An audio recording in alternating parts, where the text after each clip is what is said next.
Seorang anggota polisi berinisial Bribda TT, anggota Sabara yang sedang bertugas PKO di Sekolah Polisi Negara Polda NTT, diduga menganiaya 2 siswa SPN.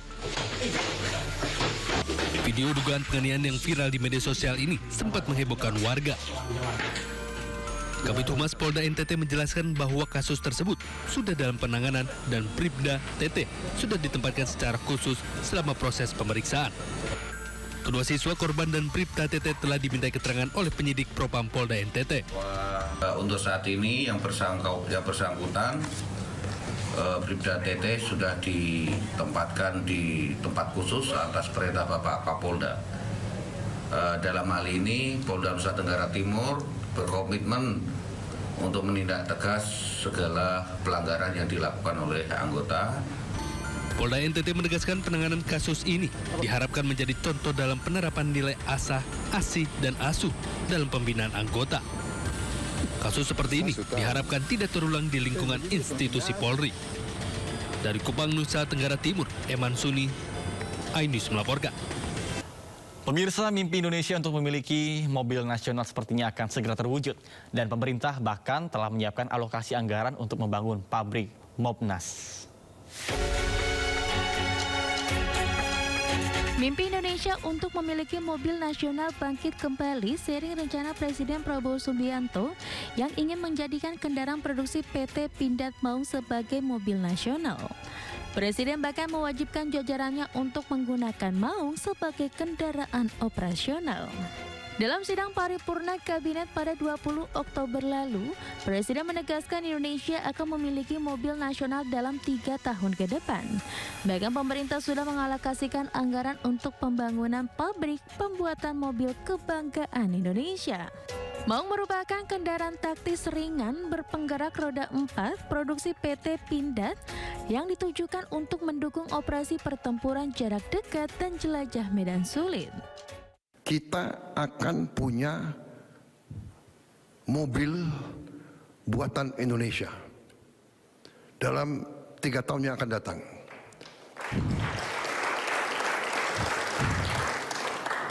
Saya sudah alokasi dana, sudah kita siapkan lahan untuk pabrik-pabriknya, sedang bekerja sekarang tim. Kita sudah menghasilkan Jeep buatan Indonesia. Jadi sekarang pejabat-pejabat kita, perwira-perwira kita bangga. Kita tidak pakai Jeep buatan negara lain. Kita pakai Jeep buatan Indonesia sendiri. Maung Garuda memiliki bobot 2,95 ton, panjang 5,05 meter, dan lebar 2,06 meter, serta tinggi 1,87 meter. Maung didesain untuk memiliki kemampuan manuver yang gesit dan handal guna mendukung mobilitas pengguna di berbagai medan. Tak hanya itu, Maung memiliki kecepatan aman 120 km per jam, transmisi manual 6 speed dan mampu menjangkau jarak tempuh hingga 800 km. Sebelumnya MV3 Garuda Limousine atau Maung Garuda menjadi kendaraan resmi Presiden Prabowo Subianto. Hal ini merupakan momentum bersejarah karena Maung Garuda merupakan hasil karya anak bangsa.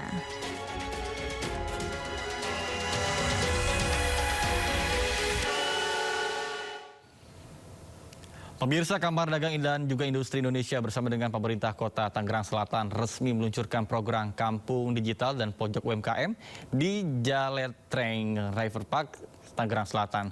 Dan program ini menjadi langkah konkret dalam mendorong transformasi digital dan juga pemberdayaan pelaku UMKM.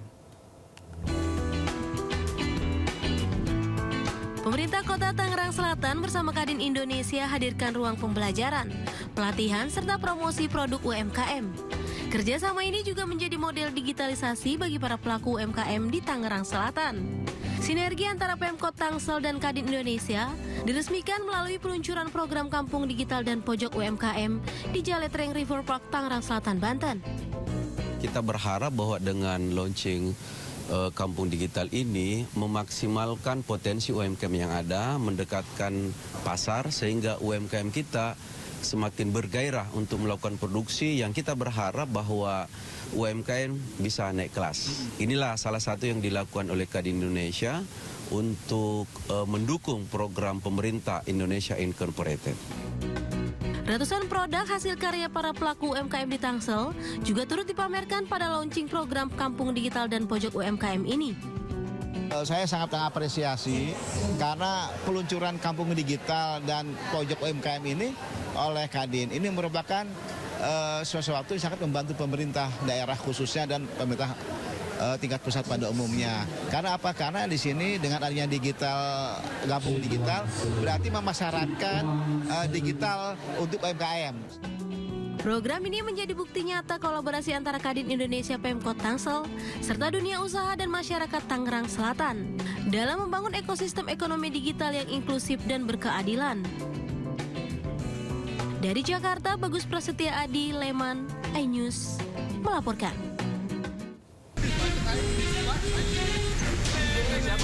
Di Kampung Pulo Kampung Melayu Jatinegara, Jakarta Timur ditemukan sejumlah pria yang nongkrong dan akan tawuran.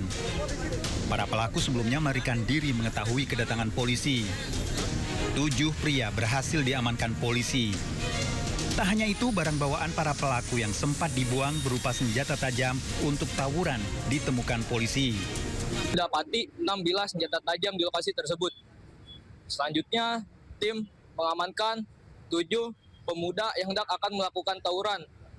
Yang biasanya melakukan tawuran itu di depan atau lebih tepatnya di jalan raya Kampung Pulo tersebut. 7 pria diamankan di Polsek Jatinegara untuk menjalani pemeriksaan. Dari Jakarta, Rio Manik, iNews melaporkan.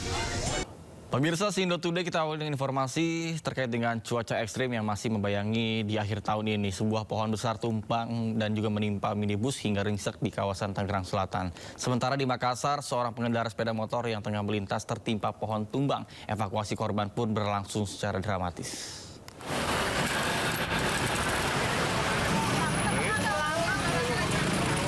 Petugas gabungan mengevakuasi batang pohon angsana yang tumbang hingga menimpa minibus yang tengah melintas di Jalan Pahlawan Rempoat, Tangerang Selatan, Banten.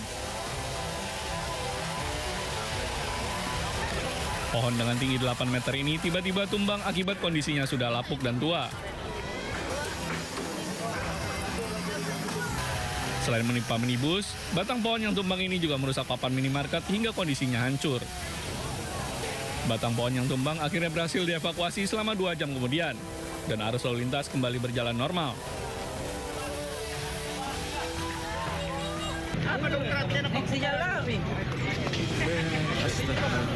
Seorang pengendara sepeda motor yang melintas di Jalan Dr. Lemeina, Kecamatan Manggala, Kota Makassar, Sulawesi Selatan, tertimpa pohon tumbang. Bagaimana orangnya nih? Proses evakuasi berlangsung dramatis, lantaran kendaraan dan korban terjepit di antara batang pohon yang cukup besar. Selama 1 jam berjibaku, tim Damkar Kota Makassar berhasil mengeluarkan korban dan langsung dibawa ke rumah sakit setempat untuk mendapatkan perawatan medis.